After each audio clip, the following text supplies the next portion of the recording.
Did you know that Area 51, the most heavily guarded secret base in the United States, has been the epicenter of countless conspiracy theories? This enigmatic facility, nestled within the barren reaches of the Nevada desert, has long been the subject of intense scrutiny, speculation, and intrigue.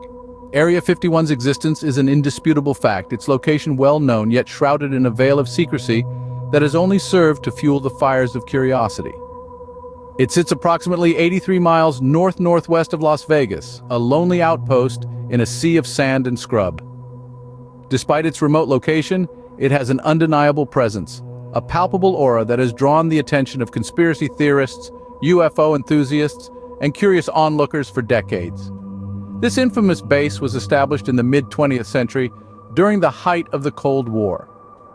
Initially, it was intended as a testing ground for experimental aircraft and cutting-edge weaponry, but as the years rolled on, the whispers began, whispers about strange lights in the sky, about sightings of aircraft that defied conventional understanding, whispers about a government cover-up, about a hub of clandestine operations and experiments involving extraterrestrial life.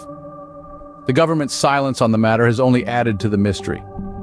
There are no official documents, no public statements about the true purpose of Area 51. The lack of transparency, the absence of answers, has only deepened the enigma. It's as if the base exists in a state of perpetual limbo, acknowledged, but never truly explained. So what is the government hiding in this remote, heavily guarded facility? Could it be evidence of extraterrestrial life, or perhaps something even more sinister? The speculation is endless, the theories myriad. But one thing is certain. The enigma of Area 51 continues to captivate our collective imagination, a symbol of the unknown, the unexplained, and the unacknowledged. Over the years, countless individuals have reported seeing unidentified flying objects in the vicinity of Area 51. Coincidence or a cover-up? In 1947, a local businessman reported a glowing object soaring across the sky at an unimaginable speed. He described it as a large disk, shimmering under the desert sun before it disappeared into the direction of Area 51. This account is one of the first recorded sightings linked to this enigmatic location. Throughout the 50s and 60s, sightings of strange, unexplained aerial phenomena around Area 51 became more frequent. Locals and tourists alike reported seeing objects that defied conventional understanding of flight. Objects that could hover in place, dart off at incredible speeds, change direction instantaneously, or even vanish without a trace. One particularly chilling account from a group of campers in 1973 tells of a silent, triangular craft, larger than a football field, gliding effortlessly over their campsite.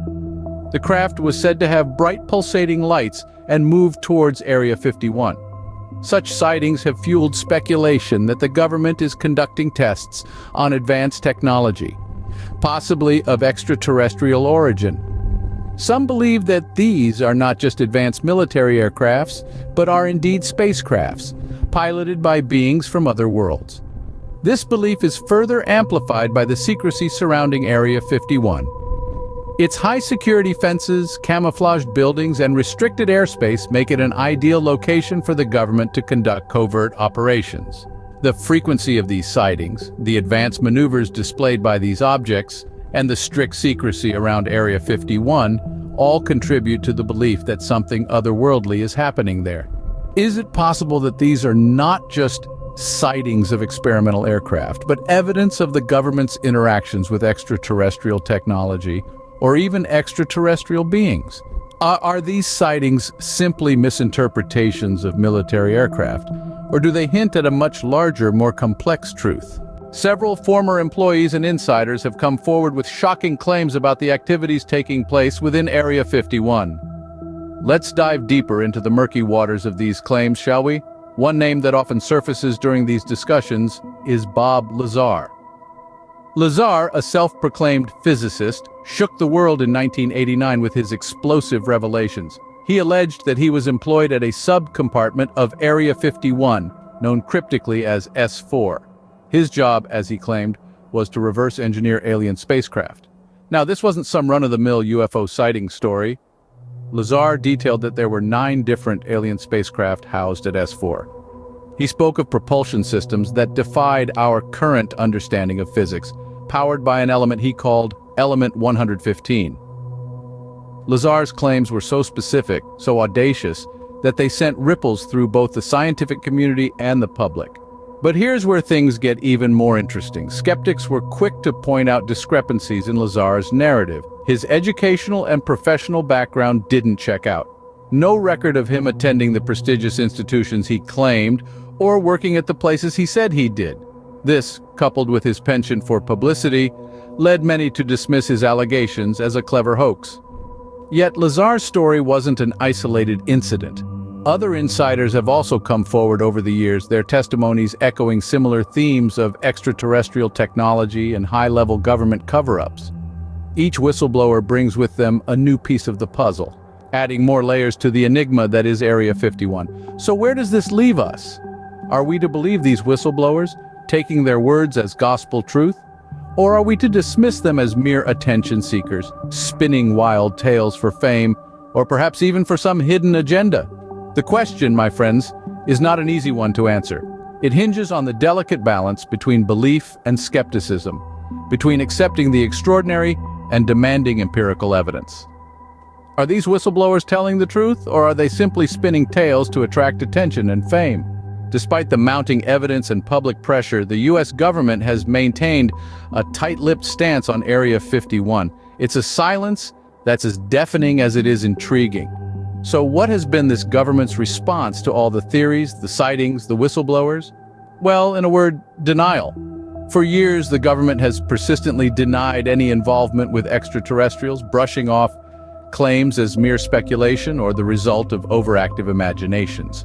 They've stuck to the script, insisting that Area 51 is simply a remote facility used for the testing and development of experimental aircraft and weapon systems. Nothing more, nothing less. But here's where it gets interesting. In 2013, after years of silence and ambiguity, the government finally acknowledged the existence of Area 51. Yes, you heard that right. They admitted that the place, which has spawned countless conspiracy theories and has been the subject of so much speculation, actually exists. But don't get too excited. Their admission was far from a full disclosure. It was more like an admission light, if you will. They revealed that Area 51 is indeed a secret military base located in the Nevada desert, but stopped short of providing any more details. They didn't elaborate on what exactly is happening inside those tightly guarded walls.